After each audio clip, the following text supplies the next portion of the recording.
G20 शिखर सम्मेलन में शामिल होने के लिए फ्रांस के राष्ट्रपति इमैनुअल मैक्रों भारत आए थे। वापसी से पहले उन्होंने एक नरेंद्र मोदी के साथ अपनी फ़ोटो पोस्ट की।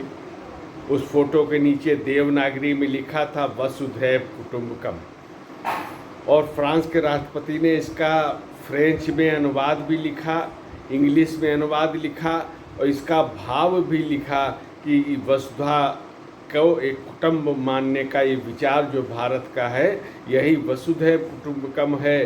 One earth, one future, one family का ये जो विचार है, और इसी से दुनिया में शांति की स्थापना हो सकती है, सौहार्द की स्थापना हो सकती है। उन्होंने भारत की प्रगति की सराहना की, नरेंद्र मोदी के नेतृत्व की सराहना की, और ये बताया कि नरेंद्र मोदी के नेतृत्व में जो G20 का सम्मेलन हुआ है, ये ऐतिहासिक रहा है, और इससे दुनिया को भारत की संस्कृति से परिचित होने का अवसर मिला है, और एक उदार सभ्यता संस्कृति के हम सब साक्षी भी बने।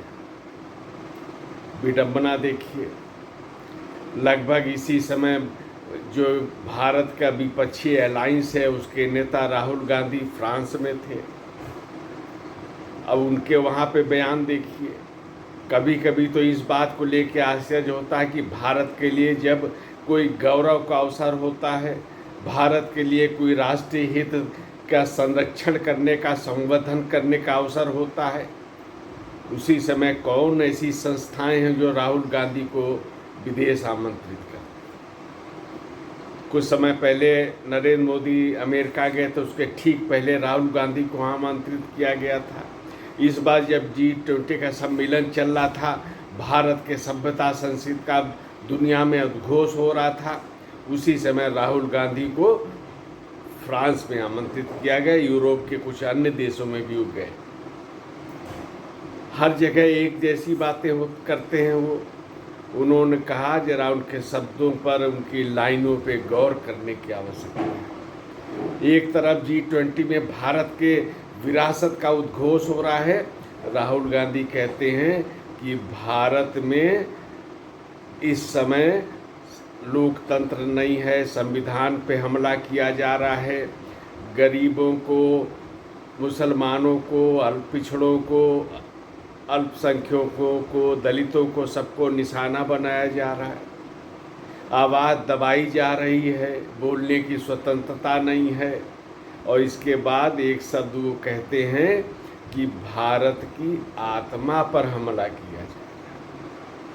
मणिपुर मसले पर जब लोकसभा में बोल रहे थे वो राहुल गांधी, तो उन्होंने कहा था कि मणिपुर में भारत माता की हत्या कर दी गई है। फ्रांस में कहते हैं भारत की आत्मा पर हमला हो गया। क्या प्रमाण थे इन बातों के? और एक बात उन्होंने बहुत ही बिल्कुल चौंकाने वाली कही, आश्चर्यचकित करने वाली कही। उन्होंने कहा कि उन्होंने गीता पढ़ी है, कई पुराण पढ़े हैं, ये नहीं बताया कि वेद क्यों छोड़ दिए। बड़ा अच्छा हुआ कि उन्होंने ये रहस्य उद्घाटन पेरिस में किया, यूरोप में किया। अगर भारत में ये उद्घाटन करते अपने विषय का, तो बहुत संभव था कि लोग कुछ प्रश्न पूछ सकते थे गीता के बारे में, गीता में कितने अध्याय हैं, या कौन कौन से पुराण उन्होंने पढ़े हैं, कौन कौन से पुराण पढ़ना बाकी रह गए हैं, कितने पुराण, ऐसे प्रश्न उठ सकते थे भारत में। पेरिस में बोले तो इस तरह का एक प्रश्न उठने की संभावना भी नहीं थी। तो इस प्रकार के विचार कम से कम नरेंद्र मोदी और भारत के विरोध के अंतर को समझने की कोशिश करनी चाहिए। विपक्ष का दायित्व है प्रधानमंत्री की आलोचना करे, सत्ता पक्ष की आलोचना करे, लेकिन भारत को नाम लेकर इस तरह के जो आरोप लगाना, संविधान की, आत्मा की, भारत के विषय में, जहाँ सब लग रहा है कि यहाँ की ऐसे गृह युद्ध जैसी स्थिति है। क्या बताना चाहते हैं कि वो भारत की स्थिति इस समय पाकिस्तान, लेबनान, अफगानिस्तान, इन देशों जैसी हो गई है?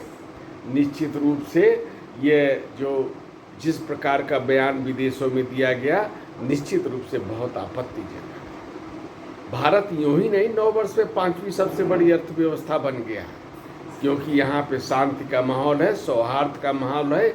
और जब आप हमले की बात करते तो ये भी कोई बताए कि पिछले 9 वर्षों में अल्पसंख्यकों को, मुसलमानों को, दलितों को, पिछड़ों को जो सरकार की नरेंद्र मोदी की योजनाएं हैं उसमें कितना लाभ मिला और बिना भेदभाव के मिला।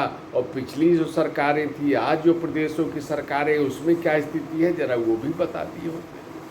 और अगर कहीं आपराधिक घटना होती तो कानून व्यवस्था भारत में राज्यों का विषय है, इसको पूरे भारत के संदर्भ में कहना, नरेंद्र मोदी पर निशाना लगाना, ये कितना सच है। और जब कानून व्यवस्था की बात करेंगे तो जो इनके विपक्षी अलायंस की जो स्थिति है पश्चिम बंगाल में, राजस्थान में, केरल में, इन जगह कानून व्यवस्था की क्या स्थिति है। और ये अगर है भी तो इनकी चर्चा विदेश में नहीं होनी चाहिए।